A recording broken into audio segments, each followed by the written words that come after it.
आज का विशेष संदेश संत रामपाल जी महाराज के उन सत्संग प्रवचनों का अंश है जो उन्होंने आज से 28 साल पहले यानी कि 1997 में हरियाणा के जिंद जिले में फरमाए थे।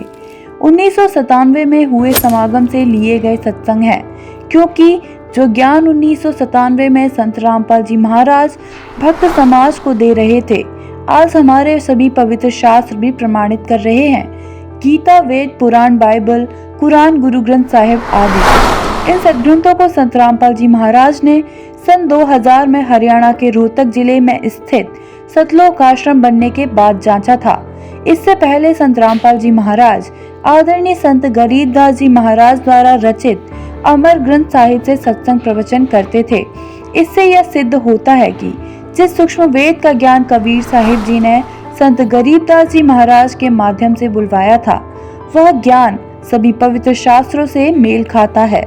आज जब भक्त समाज ने पवित्र शास्त्रों को देखा तो उन्होंने पाया कि 28 साल पहले संत रामपाल जी महाराज ने जो ज्ञान बताया था वह हमारे पवित्र शास्त्रों में ज्यों का त्यों मिल रहा है। सुनिए संत रामपाल जी महाराज जी के मुखारविंद से आज का विशेष संदेश। सत साहिब सतगुरुदेव की जय। बंदी छोड़ कबीर साहिब जी की जय। बंदी छोड़ गरीबदास जी महाराज जी की जय।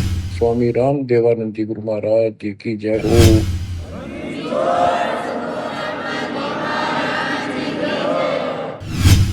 सर्व संतों की जय, सर्व भक्तों की जय, धर्मी पुरुषों की जय, श्री काशी धाम की जय, श्री सुडानी धाम की जय, श्री क्रोथा धाम की जय, श्री बरवाड़ा धाम की जय। सत साहिब। अर्षित और दूसरे के पदार्थ हर लेने वालों को मारने वाले हैं। जैसे होम के द्रव्यों को यथा योग्य व्यवहार में लाने वाले और सुख दुख को सहन करने और कराने वाले हैं। जैसे अंतरिक्ष को प्रकाश करने वाले और सतधाम युक्त हैं। अब ध्यान से सुन कि इसमें यह बात है, आप सतधाम युक्त है।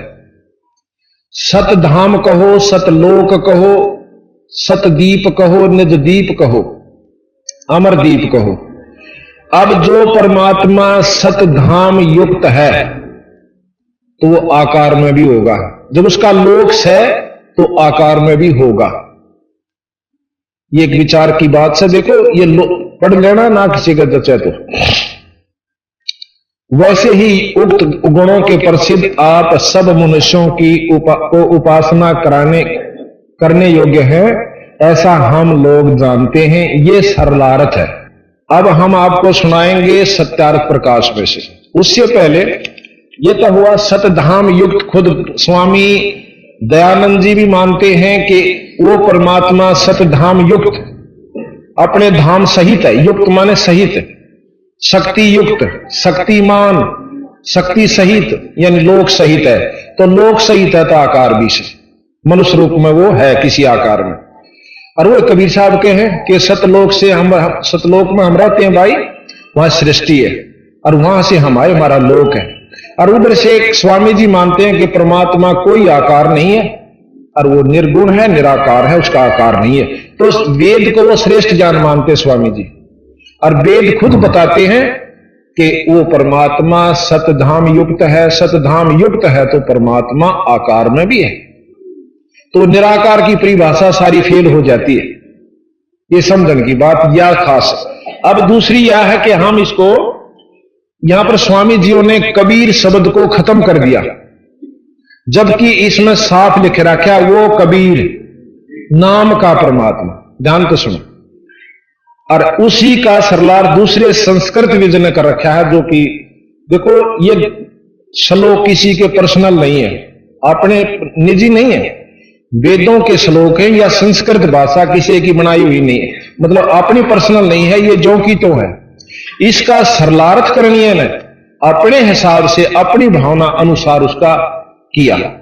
अब दूसरा हम आपको बताते हैं, एक संस्कृत के बहुत तगड़े विद्वान अपने कबीर पंथ में हुए हैं। उन्होंने बहुत कुछ यानी जो की तो जो बहुत कुछ भाषाएं जो है महाराज के विचार पूरी संस्कृत में लिख रखे, शुद्ध संस्कृत में। और उसने टिप्पणी दे रखी है कि आज तक लोगों के भ्रमणा थी कि इस कबीर पंथ में कोई विद्वान नहीं है जो संस्कृत जानने वाला हो। उसने लिख रखा है कि मैं इस संस्कृत का बहुत बड़ी उपाधि लिख रखी थी, और फिर उसने ये सरलार्थ कर रखा है। वो क्या करते हैं अभी आपको बताते हैं। यहां पर है कि 62 पेज पर, अभी इसमें भी दिया था हमने, अब इसका उच्चारण सुनाते हैं। वही श्लोक है जो का तो 5वें अध्याय का 32वां श्लोक। ये विद्वान संस्कृत जानने वाले ये सरलार्थ कैसे करते हैं? दूरदर्शी दोषों के ज्ञाता कबीर, वही श्लोक है जो का तो 5वें अध्याय का 32वां श्लोक। श्लोक नहीं बदले जाया करते, संस्कृत है जो की तुम।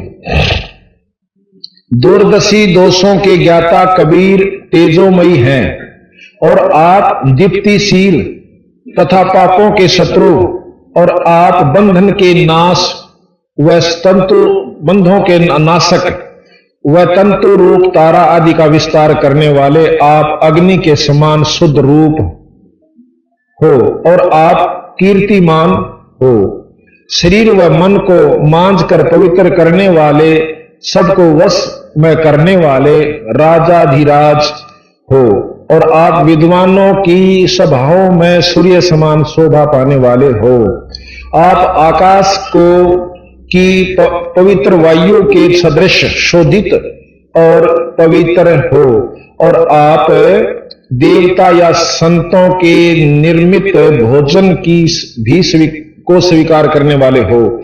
सतलोकवासी, सतधाम युक्त यानी सतलोकवासी वह सब प्रकाशी हो। अब इसमें देखिए, इसमें साफ लिखा है कि दूरदर्शी दोषों के ज्ञाता कबीर। कबीर नाम को इन्होंने लिया, और महर्षि दानव जी ने कबीर नाम को खत्म कर दिया। उनके खत्म करने से नहीं होता, फिर श्याम वेद में कहां करते खत्म? श्याम वेद में अभी आपको सुनाएंगे कबीर साहब के बारे में। माता पार्वती शंकर भगवान से पूछती है कि आप किस कबीर का नाम उच्चारण करते, उसमें क्या महिमा, वह नरी नरी बताई। इसका संस्कृत थोड़ी थोड़ी सुनाऊं, जिसी में नाम है उसी गसी कबीर अंगारी। कबीर अंगारी, अंगारी का मतलब इन्होंने लिखा है कि दीप्तिशील, और कबीर वो परमात्मा कबीर ही नाम से जाना जाएगा, इसको खत्म नहीं किया जा सकता। तो वो कबीर नाम का परमात्मा सर्व मतलब जिससे सारी सृष्टि दीप्तिमान है, सब तारा आदि के रचयिता हैं, वो परमात्मा कबीर है, ये परमात्मा। अच्छा, हम श्याम वेद बताते हैं आपको। श्याम वेद के अंदर भगवान शिव शंकर महादेव के आराध्य देव कबीर, और गरीबदास जी महाराज कहते हैं हम बैरागी ब्रह्म पद और सन्यासी महादेव, सो हम नाम दिया हम शंकर को, वो करे हमारी सेव। ये कबीर साहब कहते हैं कि हमने सोहम नाम भगवान शंकर को दिया, और भगवान शंकर उस नाम का जाप करते हुए अपनी जो शक्ति संचरित करते हैं। आप देखते हो ज्यादातर शंकर भगवान अपनी समाधि में रहते हैं और ईश्वर को आराधना करते हैं। तो यहां लिखा है कि हमारे प्रेमी पाठक जनों को यह ज्ञात कर अति विस्मय होगा कि महादेव के आराध्य देव सतगुरु कबीर ही हैं। आप सोचेंगे कि लेखक क्योंकि कबीर अनुयायी है, जो चाहता है वो लिख देता है, परंतु ऐसा नहीं। यह लेखक की कल्पना मात्र नहीं है, यह यथार्थ तथा वास्तविक है। भारत में वेद ईश्वर वाणी समझे जाते हैं। ऋषि मुनियों ने वेदों को ईश्वर वाणी कहा है। इन्हीं वेदों में यजुर्वेद और अथर्ववेद में कबीर शब्द की महिमा का वर्णन किया है, जिसका उल्लेख हम पहले कर चुके हैं। अब हम श्याम वेद के पाताल खंड ब्रह्मयामल में से कुछ श्लोक चुनकर प्रमाण के रूप में प्रस्तुत करते हैं। वैसे यह 100 श्लोक हैं। इन सब श्लोकों को यहां देने की गुंजाइश नहीं है। फिर भी पार्वती जी ने अपने पति से जो प्रश्न किया और महादेव ने 100 श्लोकों में उत्तर दिया, अपने पाठकों के विचारार्थ रखते हैं। महादेवी पार्वती ने प्रश्न किया, हे स्वामी, आप स्वयं देवताओं के महादेव हैं, पुनः आप किस ईश का ध्यान करते हो, किस देव का ध्यान करते हो? और कबीर शब्द को तीन अक्षरों का है, वह कबीर कौन है, वह किन देवताओं में से है? अब कबीर साहब भी कहते, जैसे आपने सुना है, कक्का केवल नाम है, बब्बा ब्रह्म शरीर, और रर्रा सब में रम रहा ता का नाम कबीर, और वही वेद कहते हैं श्याम वेद। और ये महादेव जी इसमें सारा प्रमाण देते हैं कि कैसे ये बनता है, रे से ये बनता है, फिर दोबारा फिर उनका दूसरा उत्तर फिर देते हैं कि कैसे ये बनता है, बै से ये बनता है, रे से ये बनता है। फिर यानी 5-6 बार महिमा उसी कबीर शब्द की गाई है। यहां कबीर नाम जो है ये भी वेदों में प्रमाणित है कि वो ईश्वरीय नाम है, ईश्वरीय शक्ति का नाम है। और दूसरी तरफ कबीर साहब इसी का प्रमाण देते हैं कि हम सतलोक से आए भाई, सत स्वरूपी नाम साहेब का सो है नाम हमारा। जो नाम उस परमात्मा अनंत कोट ब्रह्मांड के परमात्मा का नाम है, वो मेरा नाम है, और मैं हूं भी वही। अब नाम मैं भी कबीर दर्शक हूं, पर मेरे में वो गुण नहीं होंगे तो मैं कबीर नहीं हूं। मेरा नाम कबीर है, और जिसमें कबीर वाले गुण हो उस अभी आपने सुना कि वो कबीर नाम का परमात्मा क्या शक्ति रखता है, और इसका ये वेद भी प्रमाण दे रहे हैं कि वो परमात्मा सतधाम युक्त है, यानी सतलोकवासी है, ये बंदी छोड़कर। और ये महर्षि दानव जी का है। हम ये निकल को अपनी तरफ से एक सरलार्थ कर रखा हो, क्योंकि सरलार्थ नहीं बदल सकता, चाहे भावार्थ कुछ भी बना लो उसका, शब्दों के अर्थ नहीं बदले जाया करते, बदले है तो अज्ञानी का ला होगा। तो यहां स्वामी जी ने सतधाम युक्त लिखना पड़ा कि वो सतधाम युक्त है। जब धाम है तो आकार में भी होगा, ये कबीर साहब कहते हैं, मैं नहीं कहता। और ये साफ प्रमाण देते हैं कि हम सतलोक से हम चले आए। तो धर्मदास जी भी कहते हैं कि जब 50 संत उसके अनुयायी में प्रमाण दे हैं, और खुद ये कि हम धर्मदास को सतलोक ले गए, और भाई वहां से हमने धर्मराज दास को वापस फेरा, तो कोई लोक है, इसमें कोई शक नहीं। बाकी अपनी बुद्धि जहां तक मानती है वहीं तक स्वीकार करके उसको बंद कर देते हैं। अब मैं आपको सत्यार प्रकाश सुनाऊंगा स्वामी जियों का, उनके व्यूज हमने कबीर साहब के बारे में उन्होंने क्या जानकारी दी। 313 पेज पर सत्यार प्रकाश है, देखिए भाई, स्वामी रचित है। अब इसके 313 पृष्ठ के ऊपर स्वामी जी ने आदरणीय कबीर साहब के बारे में अपनी टिप्पणी दे रखी है, वो आपको सुनाते हैं। एक ने प्रश्न किया कि कबीर पंथी तो अच्छे हैं, ये 272 नंबर प्रश्न है कि कबीर पंथी तो अच्छे हैं, स्वामी जियों से प्रश्न किया। कबीर साहब स्वामी जी उत्तर देते हैं नहीं। फिर प्रश्न करता है क्यों अच्छे नहीं? पाषाण आदि यानी पत्थर की मूर्ति पूजा का खंडन करते हैं। कबीर साहब फूलों पर उत्पन्न हुए और अंत में भी फूल हो गए। ब्रह्मा विष्णु महेश का जन्म जब नहीं था तब भी कबीर साहब थे। बड़े सिद्ध ऐसे कि जिस बात को वेद पुराण भी नहीं जान सकता उसको कबीर साहब जानते थे। सच्चा रास्ता है जो कबीर साहब ने दिखलाया। उनका मंत्र सतनाम कबीर आदि है। ये किसी ने प्रश्न किया स्वामी जी से। स्वामी जी उत्तर देते हैं पाषाण आदि को छोड़, वो तो पलंग, गद्दी, तकिए, खड़ाऊं, जोत और दीप यानी जोत जलावा उसकी भी पूजा करते हैं। पाषाण मूर्ति के न्यून है जो कि पत्थर की मूर्ति तभी घटिया से। स्वामी जी कहते हैं कि जिसको तुम लोग कहो ना पत्थर की मूर्ति की पूजा नहीं कर दे, जैसे भाई पलंग की, तकिए का और जोत जलावन से, ये घटिया मतलब पत्थर की मूर्ति से भी कमजोर से, घटिया से। ये स्वामी जी का व्यूज है।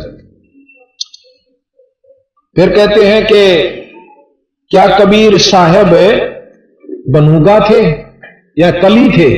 जो कली तो फूल का मतलब फूल बन गए होंगे। क्या कबीर साहब बनूगा व कलियां थी जो फूलों से उत्पन्न हुए और अंत में फूल हो गए। ये उनका अपना विचार है। यह जो बात सुनी जाती है, कबीर स्वामी जी कहते हैं, यह जो बात सुनी जाती है कि वही सच्ची होगी कि कोई जुल्हा काशी में रहता था, उसका लड़के बालक नहीं थे। एक समय थोड़ी सी रात्रि थी, सुबह की, एक गली में चला जाता था तो देखा सड़क के किनारे एक टोकनी में फूलों के बीच में उसी रात्रि का जन्मा हुआ बालक था। वह उसको उठाकर ले गया, अपनी स्त्री को दे दिया, उसने पालन पोषण किया। जब वह बड़ा हुआ तो जुल्हे का काम करता था।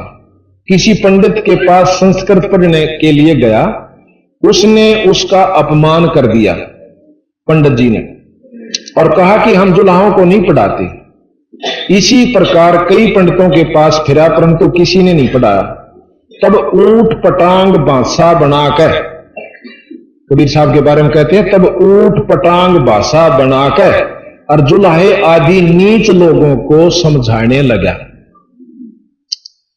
यानी स्वामी जी की दृष्टि में जो उनके अनुयायी हैं वो नीच बताए कि जुल्हा कैसे नीच व्यक्तियों को समझाने लगा। तंबूरे लेकर गाता था, भजन बनाता था, विशेष पंडित शास्त्र वेदों को की निंदा करता था, विशेषकर पंडितों की, शास्त्रों की, वेदों की निंदा करता था। कुछ मूर्ख लोग उसके जाल में फंस गए। ये स्वामी जी के व्यूज हैं अपने कबीर साहब के बारे में कि कुछ मूर्ख लोग उसके जाल में फंस गए। जब मर गया तो लोगों ने उसको शद कर दिया, बना लिया, और वो शद था। जो जो उसने जीते जी बनाया था, लिखी थी को रचनाएं, उसको उसके चेले पढ़ते रहे। कान को मूंद का जो शब्द सुना जाता है उसको अनाहत शब्द सिद्ध कर ठहराया, सिद्धांत ठहराया। मन की वृत्ति को सुरती कहते हैं, उसको उस सुनने में लगाना, उसी को संत परमेश्वर का ध्यान बतलाते हैं। वहां काल नहीं पहुंचता।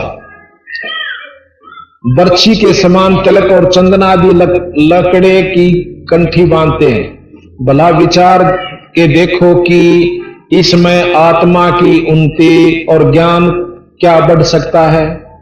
यह केवल लड़कों के खेल के समान लीला है। ये स्वामी जी की व्यूज कबीर साहब के बारे में। अब आप देखिएगा, मेरे विचारों में कबीर साहब के बारे में स्वामी दयानंद जी ने ABC का भी नहीं दे रहा था। और इतने महान सत्यार्थ ग्रंथ को जिसको हम सब समाज बहुत आदर से मानते हैं, उस समय ये लिखा है। जब एक कबीर साहब के बारे में ऐसा लिखा होगा तो बाकियों का हम नहीं कह सकते वो सच्चा था कि झूठा था। ये तो 600 साल पहले की बात है, कोई 1000 वर्ष पहले भी नहीं हो सकती ये बात कि भाई झूठ होंगी ये बातें। सिकंदर लोदी, दिल्ली का बादशाह, उसके साथ जो उनकी वार्ता हुई आपको अभी बताएंगे।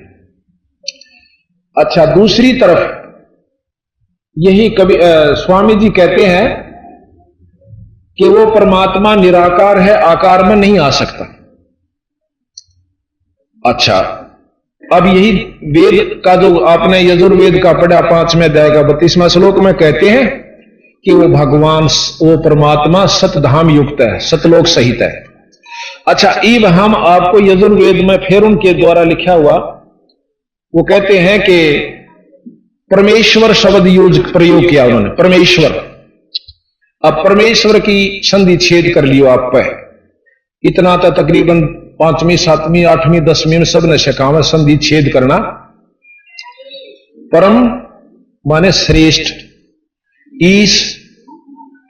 ईश्वर यानी जगत, ईश भगवान, ईश शब्द है भगवान और वर उसका भी मालिक। ईश परमात्मा, जगदीश यानी जगत का भगवान, फिर ईश्वर उस भगवान का भी भगवान। ईश्वर दो तो हुए, एक के शब्द में 3 शब्द हुए से, और फिर परमेश्वर, उन दोनों से भी ऊपर की शक्ति और को श्रेष्ठ परमात्मा परम ईश्वर, उनसे भी ऊपर का परम यानी शक्तिशाली भगवान। और फिर कहें ब्रह्म एक और परमात्मा एक, तो परमेश्वर शब्द की आवश्यकता मेरे हिसाब में तो नहीं चाहिए थी। जो एक बात को जानने वाले हैं, इसमें निंदा नहीं समझना, हो सकता है हमारी बुद्धि ना काम करती हो, लेकिन ये परमेश्वर की संधि छेद यही होती है।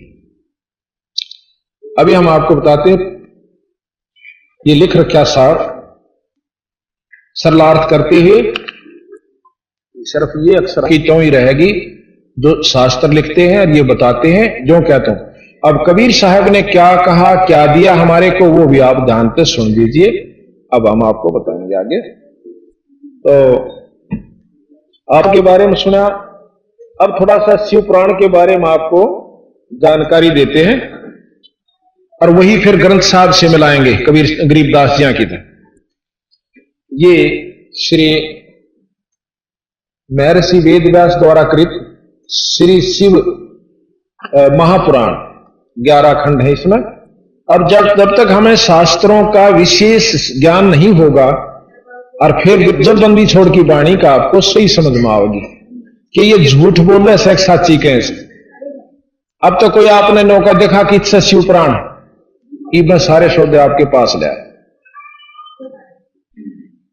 अब इसमें शिव पुराण में मोट सारी दखर नहीं पढ़ सकूंगा, ना सुना सकता, आप पढ़ लिए कभी को चाहे तो मोटी मोटी बता दें जो आपन आवश्यक है।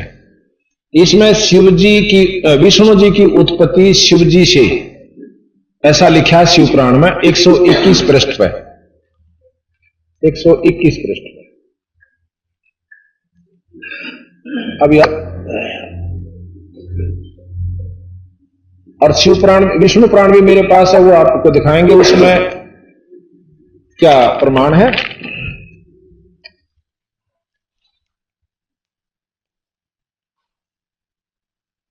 इसमें लिखा कि ये ब्रह्मा जी बोले कि हे ब्राह्मण, तुमने लोक कल्याणकारी व बड़ा ही उत्तम प्रश्न किया है, क्योंकि महाप्रलय के समय सब सथावर जंगम नष्ट होने पर जब सूर्य ग्रह तारों के से रहित होकर अंधकार में हो गया था और चंद्र दिन रात, अग्नि, वायु, पृथ्वी, जल कुछ भी नहीं था, तो प्रधान आकाश और अन्य तेज भी शून्य हो गया था।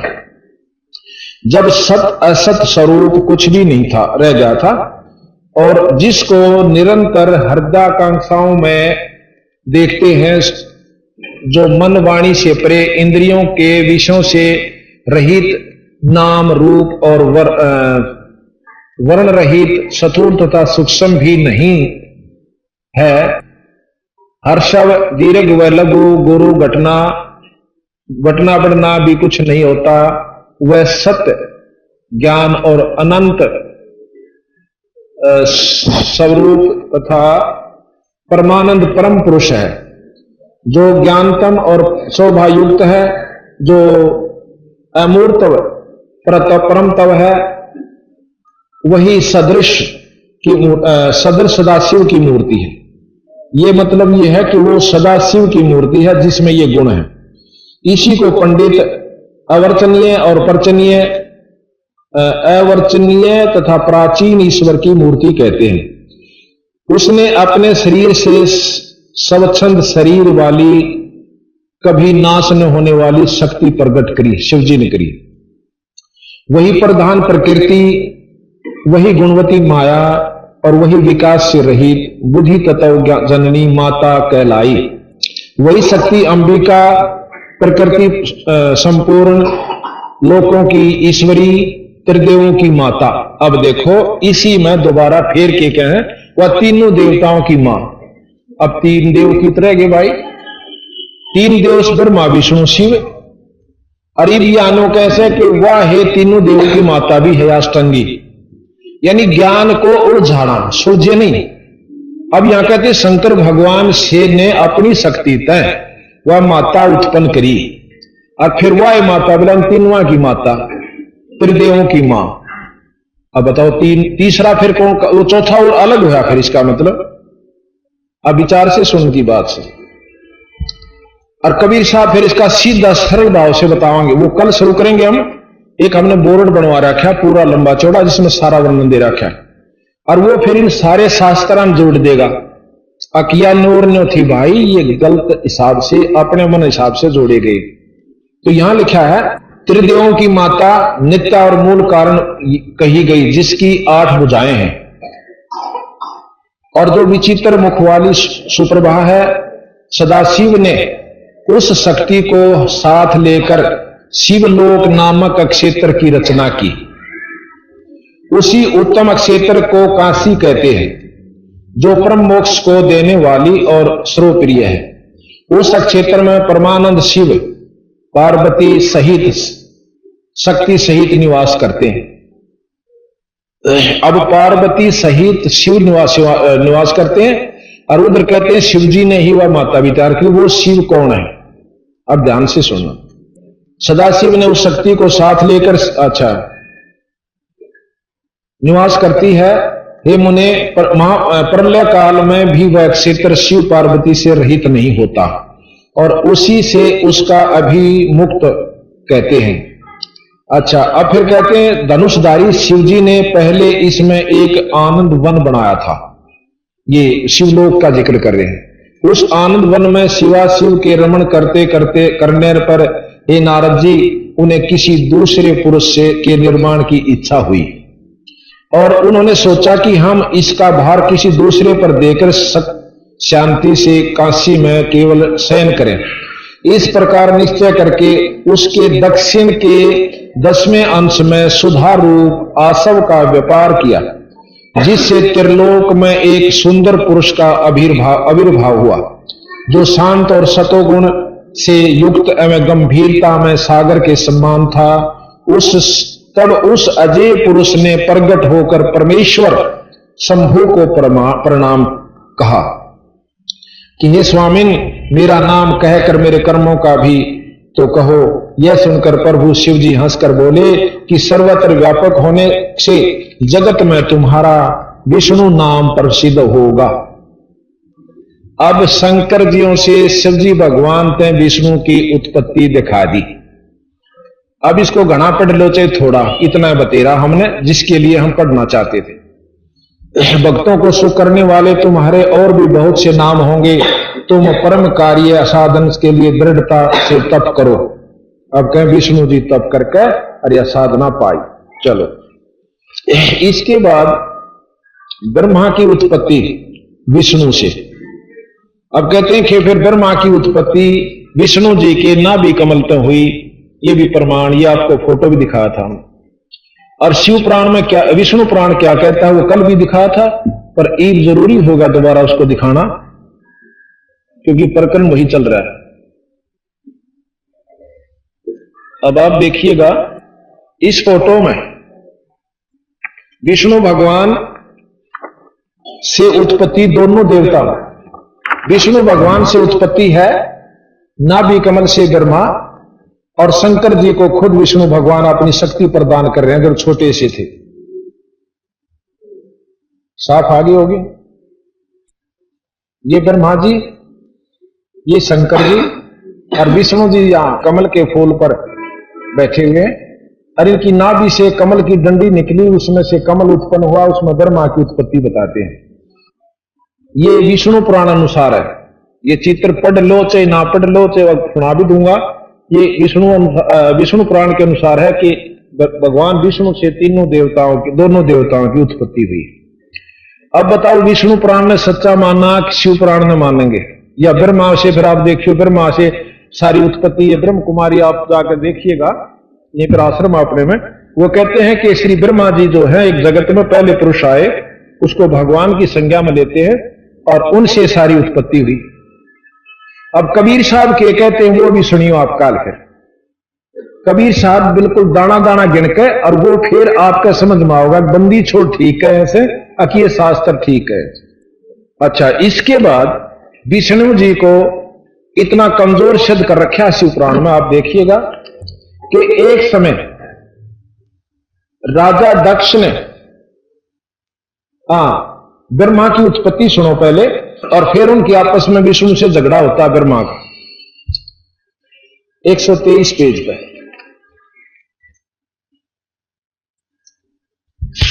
अब पढ़ के सुना देता हूं, एक मिनट का है। ब्रह्मा की उत्पत्ति है। ब्रह्मा जी बोले, हे श्री नारायण, के शयन करने पर शिव जी की इच्छा से उनकी नाभि में से एक कमल की उत्पत्ति हुई। नारायण के शयन करने पर शिव जी की इच्छा से और नाभि के कमल तय एक कमल उत्पन्न हुआ नाभि से, जिसका विशाल और अनंत योजन का विस्तार और अनंत योजन की ऊंचाई थी। उसके साथ ही साथ अर्थात पार्वती सहित शिव जी ने मुझे उत्पन्न किया। इस प्रकार मैं, यानी कहते हैं कि उस कमल तय शिव जी ने विष्णु की नाभि में पैदा किया फूल, और मैं अपनी कृपा से फूल पर पैदा करके डाल दिया। ये ब्रह्मा जी की मतलब शिव पुराण का अपने पात्र बना करके रचना की गई। शिव जी को प्रधान सिद्ध कर रहे हैं। इस प्रकार हिरण्याग्र प्रकट हुआ, जिसके 4 मुख, लाल मस्तक और त्रिपुर धारण करते हुए मैंने उस कमल के अतिरिक्त और कुछ भी नहीं देखा। अतिरिक्त वहां मैंने कमल का फूल दिखा, कुछ नहीं दिखा। उस समय मुझे कुछ भी ज्ञान नहीं था, जिससे मैंने न तो यह जाना कि मैं कौन हूं और मुझे किसने उत्पन्न किया। कुछ ही क्षण पश्चात मुझे बुद्धि प्राप्त हुई और मैं कमल के नीचे में अपने कर्ता को ढूंढने लगा। हे मुने, तब मैं एक एक नाल को पकड़ता हुआ 100 वर्ष तक मैं नीचे को चला, किंतु मैंने वहां भी कमल की जड़ को नहीं पाया।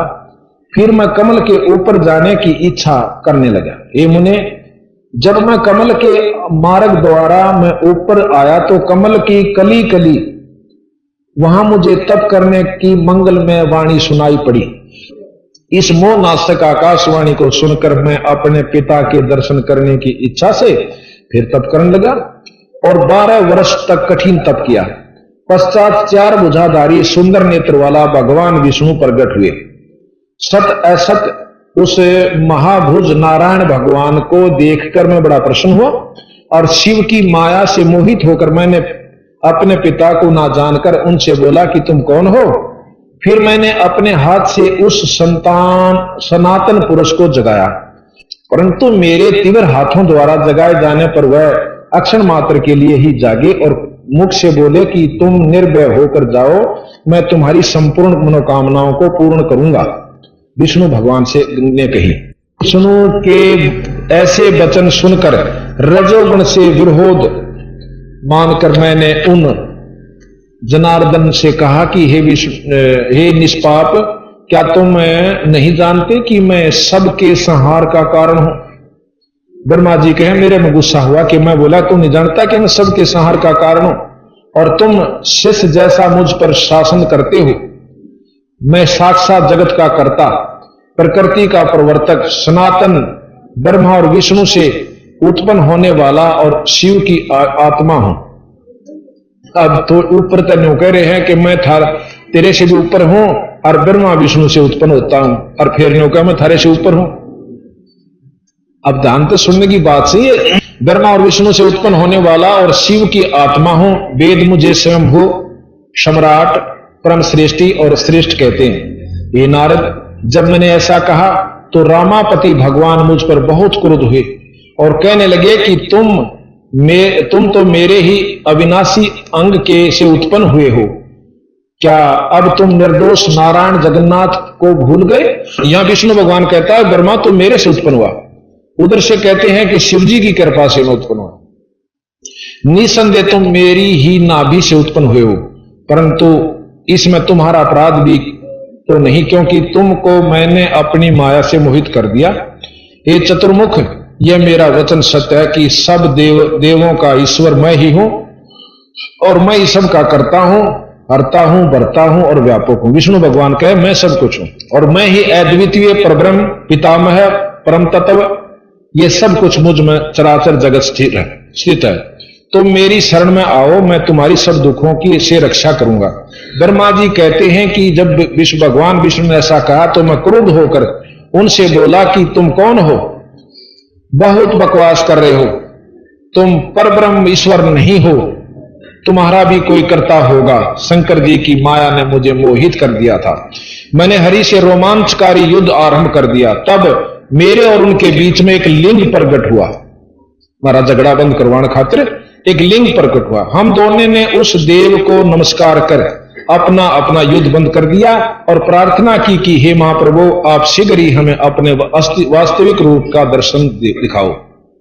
तो इस प्रकार कहते हैं कि फिर भगवान विश्व शंकर भगवान ने हमें दर्शन दिए और उन्होंने बताया कि तुम मेरे द्वारा निर्मित हो और ये मेरी शक्ति है। तो इस प्रकार इसमें जो भागवत के अंदर लिखा है उसमें लिखा है कि ऐसे इनका झगड़ा हुआ। फिर कहते हैं कि उस लिंग की म्याद देखने खातर वह कितना अक्स है।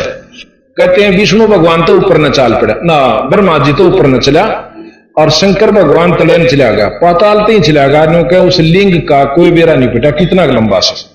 और विष्णु भगवान ने ताकि नो कह दिया मन्नत पता नहीं चला वो कितना लंबा है। ब्रह्मा जी ऊपर गया था, उसने आके और उल्टा ही बोल दी झूठ, जो बोला बस यू थोड़ी ही दूरता ही का से।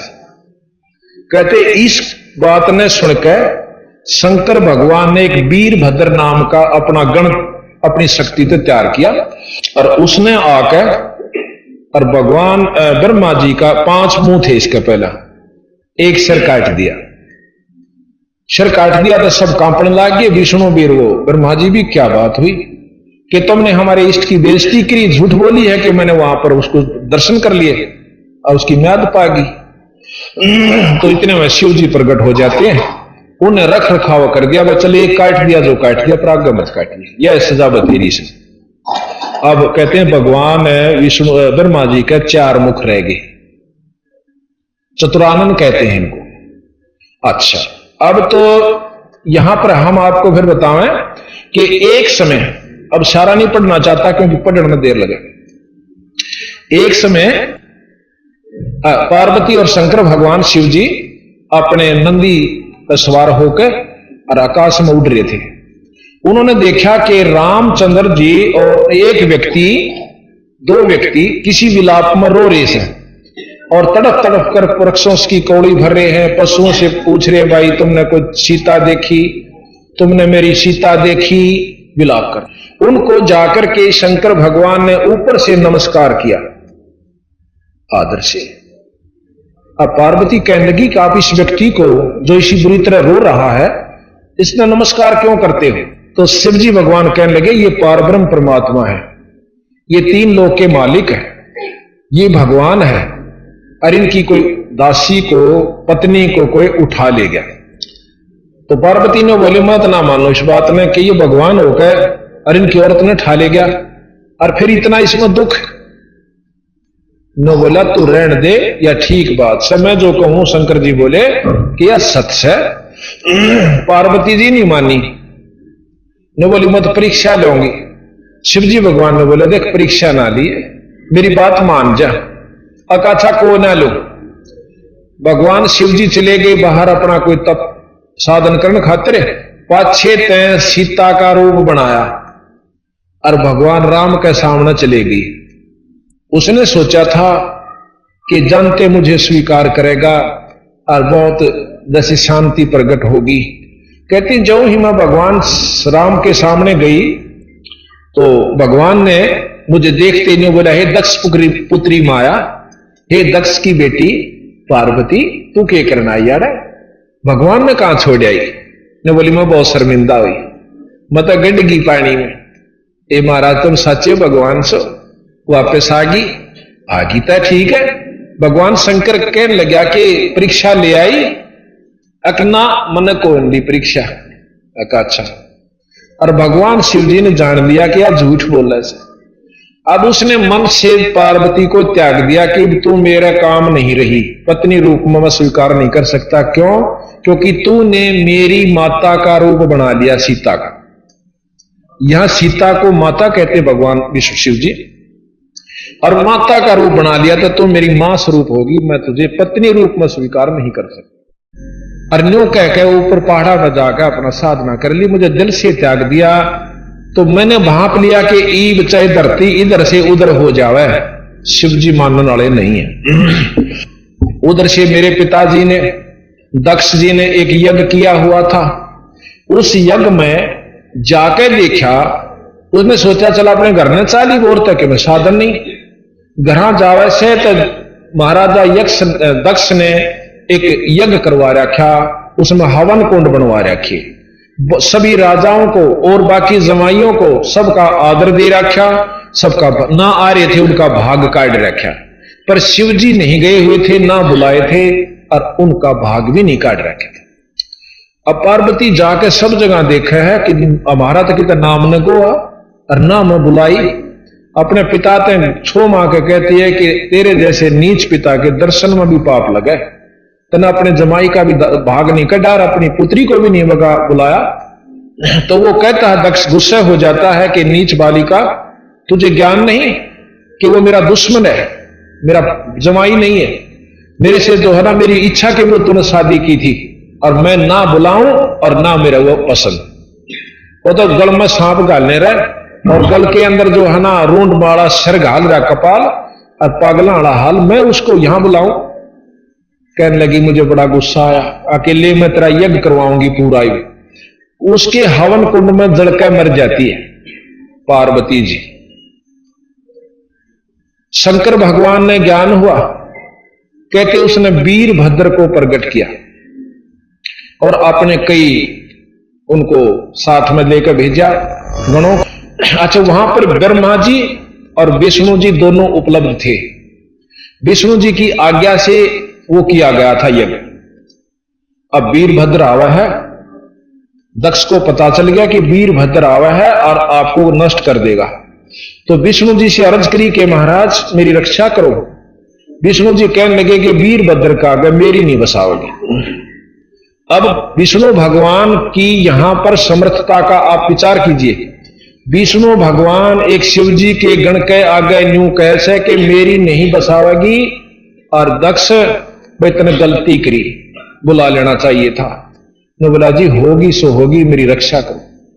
अब भाई मेरे बस की बात नहीं, चल कोशिश करूंगा। तो यहां लिखा है कि वीरभद्र आया, वीरभद्र ने आके राजा दक्ष की नाड़ काट दी ना। हाँ, पहले विष्णु भगवान झगड़ा करता है, ब्रह्मा जी तो खिसक गया, रह गए विष्णु जी। विष्णु जी ने अपना चक्कर सुदर्शन वीरभद्र पर छोड़ा, सुदर्शन चक्कर समेत वीरभद्र ने उसको जाम कर दिया, यानी खंबे की तरह खड़ा हो गया और न्यू जाम हो गया। विष्णु भगवान ना आगे न चाले ना पाछे और न्यू आंख ठहर गई। ऐसा लिख रहा क्या ये शिव पुराण में। तो कहते हैं वहां वेद पढ़ने वाले वेद मंत्रों वालों ने वेद मंत्र पढ़े, उससे उसका वो स्तंभन खत्म किया। विष्णु भगवान फिर हलचल में आता है, सुदर्शन चक्कर छोड़कर अपना सारंग बाण उठावा है, सारंग बाण से तीर मारा से वीरभद्र की तरफ। वीरभद्र ने अपने तीर से उसके तीर को भी खत्म कर दिया और विष्णु जी को भी यानी मूर्छित कर दिया, जख्म हो गया उसका।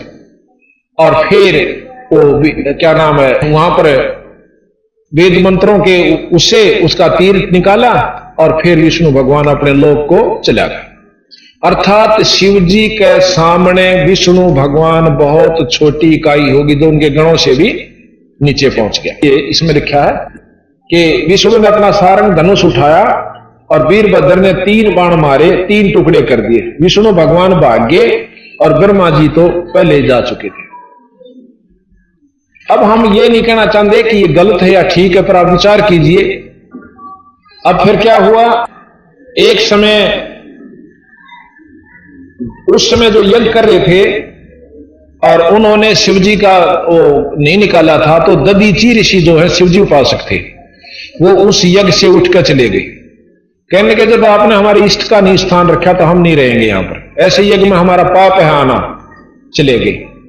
उससे दक्ष की उनकी दुश्मनी होगी।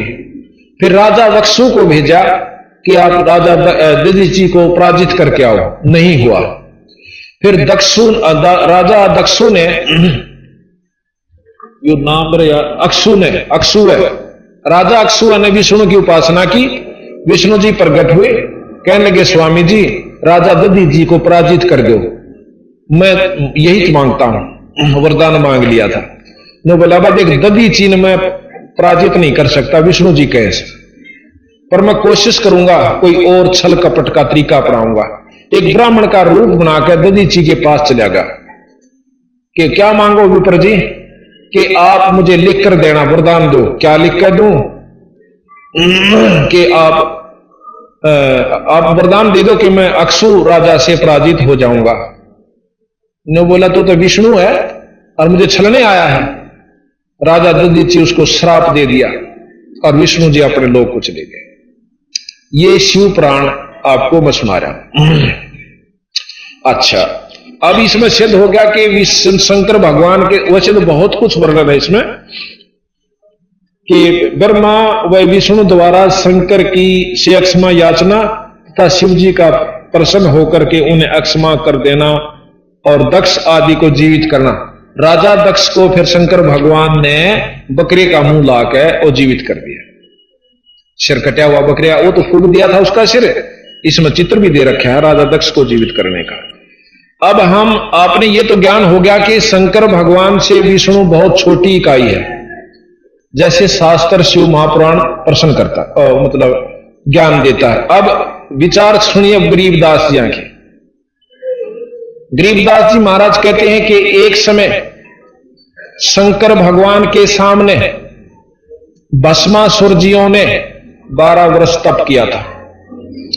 ये विचार सुन के है कबीर साहब गरीबदास जी ने ये सारे शास्त्रों को जोड़ा है और बताया से कौन सा सच्चा कौन सा झूठा है और कहां तक ये ज्ञान देते। तो भस्मासुर जी ने 12 वर्ष शिव जी के बारने आगे कैलाश पर्वत पर, पहले तो कैलाश पर्वत पर किया, फिर उनके द्वार के सामने 12 वर्ष किया। तो पार्वती जी कहने लगी कि महाराज ये क्या मांगा इसने दे दो। महाराज विष्णु भगवान प्रसन्न होते हैं कि मांग भी क्या मांगे भगत, ये भक्तवर मांग क्या मांगे, वचन भर लो जी। अब भर लिए वचन। क्या मांगता है कि मुझे भस्म कंडा दे दो और भस्म कंडा मुझे दे दो और कुछ नहीं चाहिए। अब शिव जी ने काट कर भस्म कंडा दे दिया।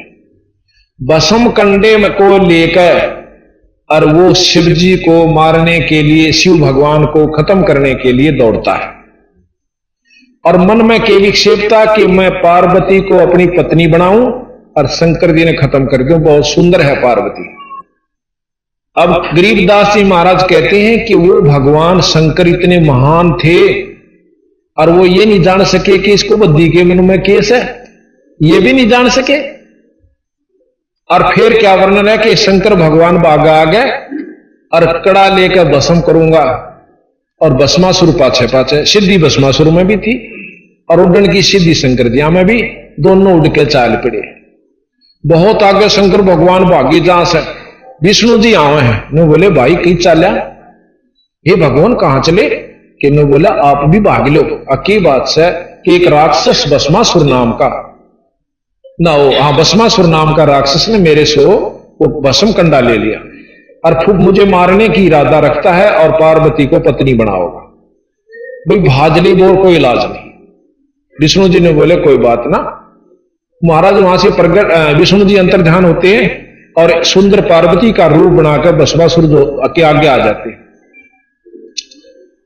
तो भस्मासुर पार्वती ने देख कर वहीं डट जाए, क्यों उसका तो इरादा है पार्वती था और उसने नो भी बेरा था शंकर भगवान तक कड़े रहेगा मेरे दौरे इतने नजदीक नहीं आंदा ने, से दूर खड़ा रहो 100 किलोमीटर।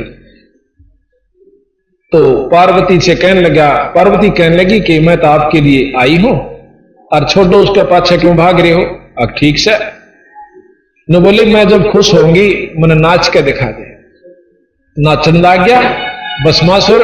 न बोली न्यो नहीं मैं नाचू, न्यो नाच, तने नाचना नहीं सीखा, मैं सिखाऊंगी ना, अब तो सिखा दे। तो नो बोला जो करूं मैं करूं, नहीं करिए। नो बोला जो कहेगी वो करूंगा। नो करता करता शर्पा हाथ करा, उसने भी किया, वहां कह दिया भस्म। तो भस्मासुर भस्म हो जाता है। विष्णु भगवान कंडे ने लेकर और गाल का गोज में और शंकर भगवान जो भागे जा रहे थे उनके आगे प्रकट हो जाते। कहने लगे भाई रुकना रुकना भगत जी, भगवान जी डट डट, भाज ले, डटन का टाइम नहीं से, इतनी फुर्सत नहीं है, एक अक्षर में राक्षस पीछे आ लेगा। वो कहने लगे कि मैंने उसको खत्म कर दिया। खत्म कैसे कर दिया? खत्म कर दिया। मैं नहीं मान सकता, मैं नहीं मान सकता, मेरा दिल यूं कर रहा है, मुझे दिखाओ आपने कैसे भस्म। वो कड़ा भी दिखा दिया।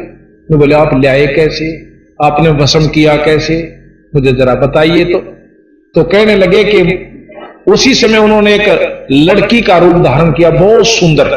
वहां से अंतर ध्यान हो गए, इतनी दूर दिखा एक बहुत सुंदर लड़की, बहुत सुंदर बाहर बना दिया, आधा शरीर नंगा आधा ढका हुआ और उड़ता जा रही है और नाच रही है।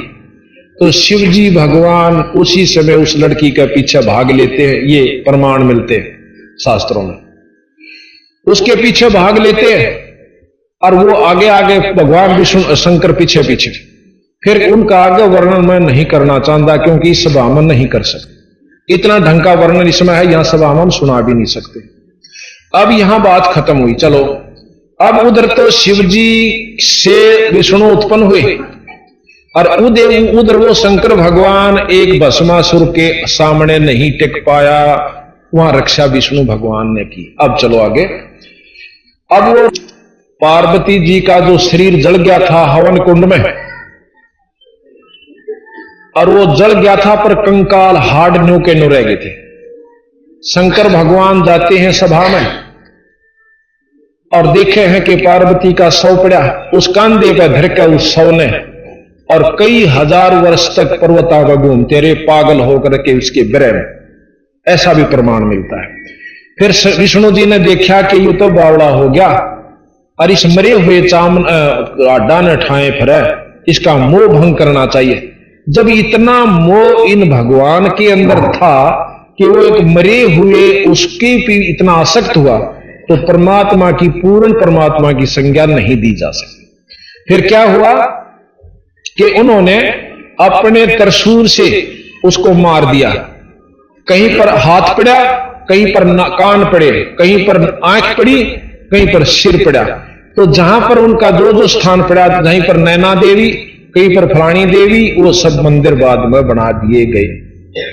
ये गरीब मतलब हमारे शास्त्रों ने प्रमाण दिया। अब ब्रह्मा जी रह गए भगवान तीसरे, ये कबीर साहब बतावे हैं, मैं अपनी तरफ से नहीं कहता, और गरीबदास जी की वाणी इसका प्रमाण देते, और शास्त्र भी वही बतावे हैं, ये झूठ नहीं है। एक बार कहते हैं जब पार्वती की शादी हुई थी, ब्याह हुआ, इनका इतना सुंदर रूप था कि ब्रह्मा जी वहां बैठा हुआ था, और अब मैं वर्णन नहीं करना चाहता कि उसके साथ क्या बीती। ऐसे ऐसे सैकड़ों प्रमाण। फिर ब्रह्मा जी को भगवान कहते हैं कि एक समय उनकी पुत्री खुद सरस्वती जी जब जवान हुई, उसने पति की तलाश करने की कोशिश की।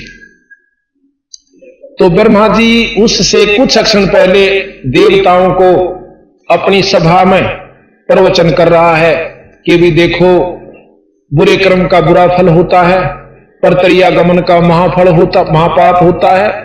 जैसे गरीबदास जी भी कहते हैं कि पर द्वारा स्त्री का खोल 70 जन्म अंधा हो डोला, सुरापान मद मांसाहारी गमन करे भोग पर नारी 70 जन्म कटत ऐसी सुन साक्षी साहिब है जगदीश।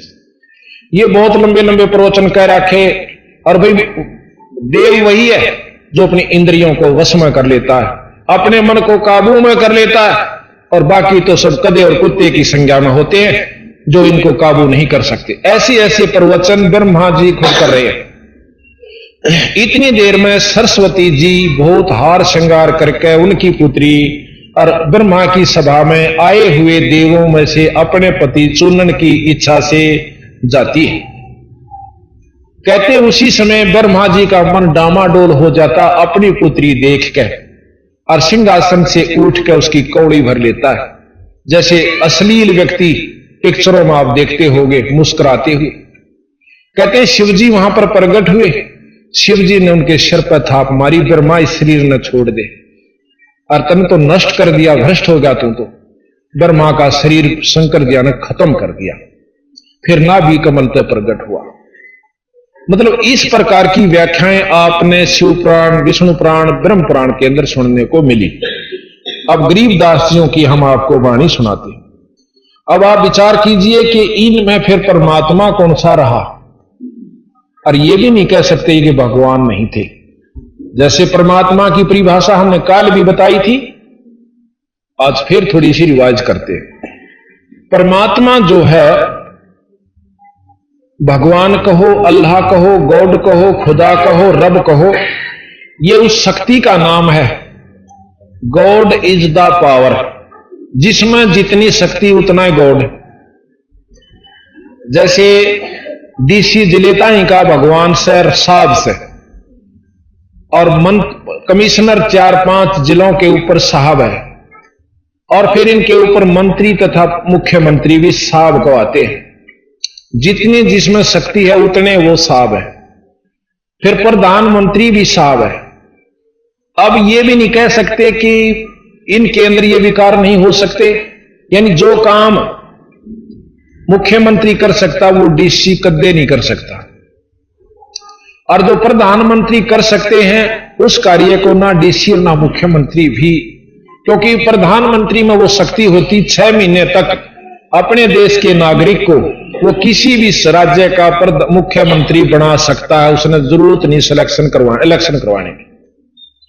यानी मुख्यमंत्री भी बना सकता है प्रधानमंत्री, तो उसमें बहुत शक्ति हो सकती है। तो इसी प्रकार 3 लोक के भगवान ब्रह्मा विष्णु महेश, और 3 लोक में जो यह प्रक्रिया है बिल्कुल ठीक, इस 3 लोक की व्यवस्था यही रहेगी भाई। ना तो स्वर्ग में सुख, वहां भी देवताओं का जूत बाजे, क्योंकि ये स्वर्ग की प्रक्रिया आप सुन रहे हो। और जैसा कि कल प्रकरण दिया था कि गौतम ऋषि इंद्रपुरी में, इंद्र का गुरु, इंद्र देवताओं का राजा सुरपति कहलाता है,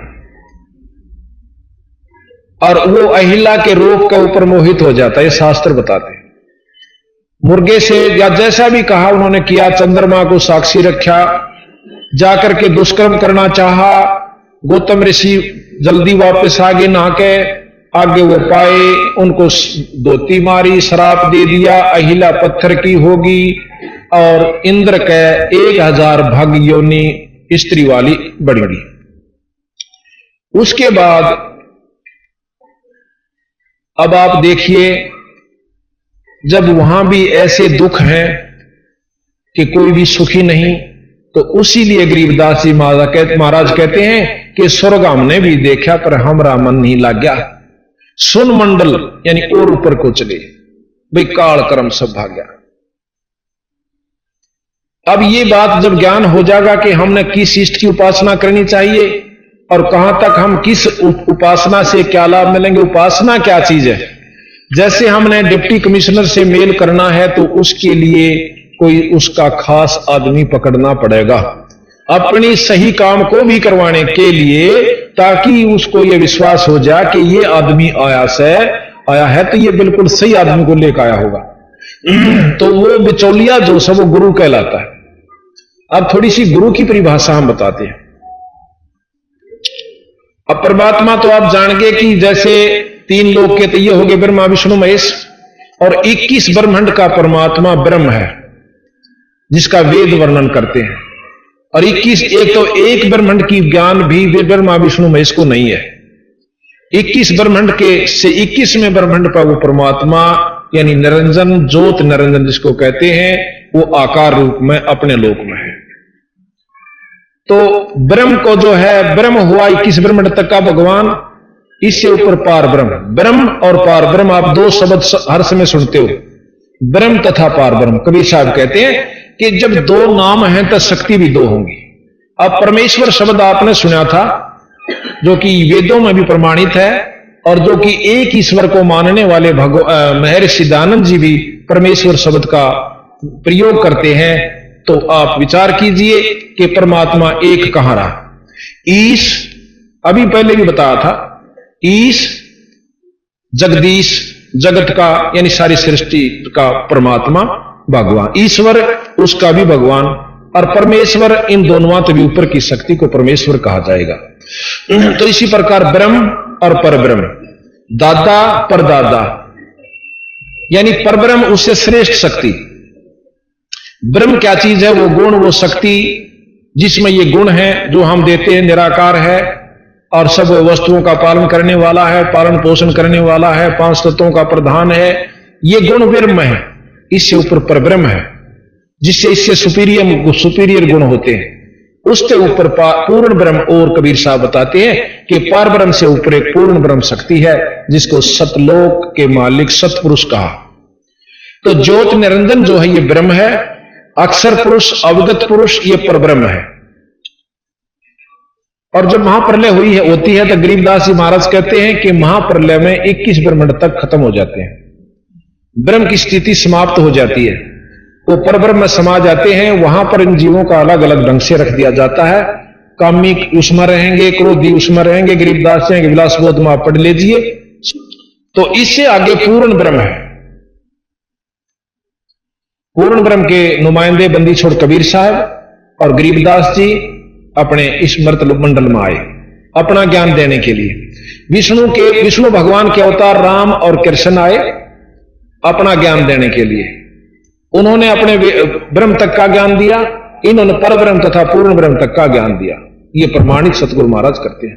फिर महाराज ने इन्होंने कहा कि देखो जितनी भी शक्ति विष्णु भगवान में है वो 3 लोक के अंदर सबसे अच्छी बताई, क्योंकि सात्विक मतलब सतोगुणी है और सबके पालन करता है, इनको बिसराया नहीं। पर यह जरूर बता दिया कि ये 3 लोक तक के परमात्मा है, इनसे ऊपर एक और शक्ति है जिसको ब्रह्म कहते हैं, ब्रह्म से ऊपर परब्रह्म और पूर्ण ब्रह्म। अब हम गुरु की, अब कहते हैं ना संत सब बराबर होते हैं, गुरु सब बराबर होते हैं, नहीं।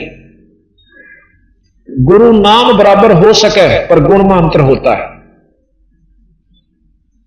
अब गुरु थोड़ा सा बताएं गुरु क्या होता है। गुरु एक बिचौला होता है जो कि जिस व्यक्ति से हमने काम लेना हो उसका खास आदमी से हम मिलेंगे तो वो काम हो पाएगा। आम व्यक्ति से नहीं होगा जो कि वहां तक पहुंचता नहीं और उड़े नो का मैं तो खूब जानू सूसने और मेरा खास आदमी से और उन बंडाएं जाग तड़के मिलेगा, आज नहीं मिलता। तो इस प्रकार जो नकली गुरु हैं जो जिस इष्ट की उपासना करते हैं उनका भी पूरा लाभ नकली गुरुओं से नहीं मिल सकता, ऐसा कबीर साहब बताते हैं। प्रथमतः जिस भी इष्ट की हम उपासना करना चाहें वो पहले इष्ट सेलेक्ट करना। अब आपको ज्ञान होता चला जाएगा अपने आप कबीर साहब के अनुसार कि ई भावना भक्ति किसकी करनी चाहिए। 3 लोक की व्यवस्था बताएंगे उसमें क्या होता है। सतलोक में जाएं पाछे जीव की किस स्थिति होती है और वहां किस आकार में यह जीव होता है, वहां पीव रूप में हो। इस प्रकार अब हमने पहले सिलेक्ट किया, मान लो विष्णु भगवान की उपासना। विष्णु भगवान का उपासक प्रथम तो वो संत चाहिए जो विष्णु जी का उपासक है, और फिर उसके बाद हमने खास आदमी चाहिए विष्णु जी से मिलाने वाला। फिर विष्णु जी के लोक में हमें क्या लाभ होगा ये ज्ञान होना चाहिए। विष्णु लोक में जाकर के हम अपनी कमाई को खाकर वापस आ जाएंगे। जितनी भी हमने भक्ति यहां करी अपने किए हुए कर्म को उस विष्णु लोक में भोग के फिर वापस, और बूंदे कर्म नरक में, अच्छे स्वर्ग में, और फिर लक 84। ये प्रमाण दिया संतों ने कि ये स्वर्ग की व्यवस्था है, क्योंकि गीता जी का ज्ञान सबसे श्रेष्ठ है। उसमें कहा कि जैसे कर्म जीव करता वैसे भोग भोगने अवश्य पड़ेंगे। अब कर्म तो अच्छे भी होते हैं और माड़े भी होते हैं, अच्छे थोड़े हों से बुरे ज्यादा होते हैं, 100 तक, तो दोनों भोगने पड़ेंगे। जब तक हम विष्णु उपासक हैं, शंकर जी उपासक हैं या ब्रह्मा जी के उपासक हैं।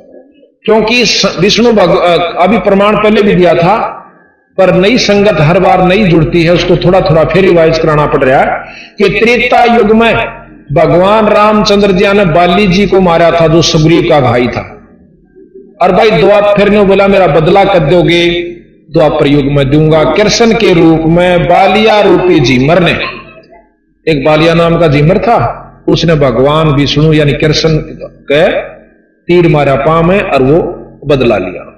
अब गरीबदास जी महाराज कहते हैं जब ये अपने बदले को देने के लिए आना पड़ता, अपने कर्म भोगने पड़े हैं, तो भाई आप इनकी उपासना तो के चाहो सो हमने ये बताओ।